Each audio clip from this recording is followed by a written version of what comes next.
রাসূল করিম সাল্লাল্লাহু আলাইহি ওয়াসাল্লাম বলেন, ঘুমানোর পূর্বে কোন ব্যক্তি যদি ডান করাতে ঘুমায়, ফুল করাতে ডান করাতে, হাদিসের মধ্যে আছে ডান করাতে ঘুমায় আর ঘুমানোর পূর্বে যদি একটা বাক্য তিনবার হয়, একটা কালিমা একটা বাক্য তিনবার পাঠ করতে পারেন, ওই ব্যক্তির যদি গুনাহ আল্লাহ তাআলা যে আসমান জমিন সৃষ্টি করেছে, আসমান জমিনের মধ্যে আদম আলাইহিস সালাম থেকে নিয়ে এখন পর্যন্ত, এখন থেকে কিয়ামত পর্যন্ত আসমান থেকে যত বৃষ্টির ফোঁটা জমিনের মধ্যে পড়েছে, এই বৃষ্টির ফোঁটা পরিমাণ যদি গুনাহ থাকে আর ওই ব্যক্তি যদি আমল করে, আমার বলা হয়েছে হাদিসের মধ্যে আদম থেকে নিয়ে সৃষ্টি থেকে নিয়ে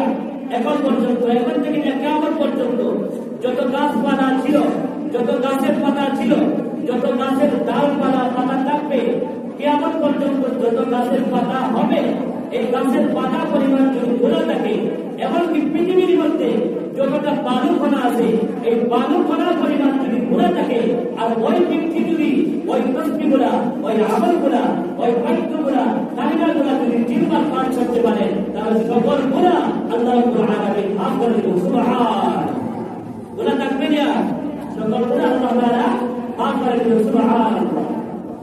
বাক্যগুলা কি?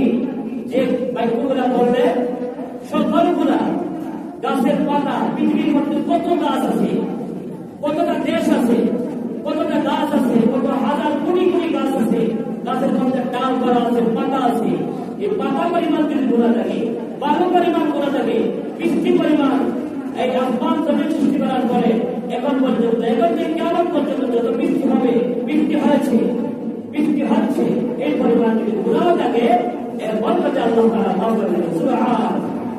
সবাই করি আস্তাগফিরুল্লাহ আল্লাযী লা ইলাহা ইল্লা হুয়াল হাইয়ুল কাইয়্যুম ওয়া আতুবু ইলাইহি। সবাই করি আস্তাগফিরুল্লাহ আল্লাযী লা ইলাহা ইল্লা হুয়াল হাইয়ুল কাইয়্যুম ওয়া আতুবু ইলাইহি লা হাওলা ওয়া লা কুওয়াতা ইল্লা বিল্লাহিল আলিয়্যিল আযীম। আস্তাগফিরুল্লাহ আল্লাযী লা ইলাহা ইল্লা হুয়াল হাইয়ুল কাইয়্যুম ওয়া আতুবু ইলাইহি লা হাওলা ওয়া লা কুওয়াতা ইল্লা বিল্লাহিল আলিয়্যিল আযীম। আস্তাগফিরুল্লাহ আল্লাযী লা ইলাহা ইল্লা হুয়াল হাইয়ুল কাইয়্যুম ওয়া আতুবু ইলাইহি লা হাওলা ওয়া লা কুওয়াতা ইল্লা বিল্লাহিল আলিয়্যিল আযীম। কুরআনের নাম ডান করবে, এই বাক্যগুলো যে ব্যক্তি তিনবার পড়বে ডান করবে, উত্তম হলো শীতের সময় যদি অন্তরিয়ার হয় আরো উত্তম হবে, তাতে ফিরিস্তা আল্লাহ তাআলা নিযুক্ত করে দিবেন। এর জন্য এই দোয়াটা, এই বাক্যগুলো যে ব্যক্তি পাঠ করবে, ওই ব্যক্তির যত গুনাহ থাকুক না কেন আল্লাহ রাব্বুল আলামিন মাফ করে দিবেন। সুবহান। যদি গুনাহ থাকে না, ওই ব্যক্তি মৃত্যুবরণ করবে, আল্লাহ তাদের মেহমান করে দেবে। সুবহান। আল্লাহ তাআলা আমাদের সবাইকে আমল করার তৌফিক দান করুন। সবাই বলে আমিন।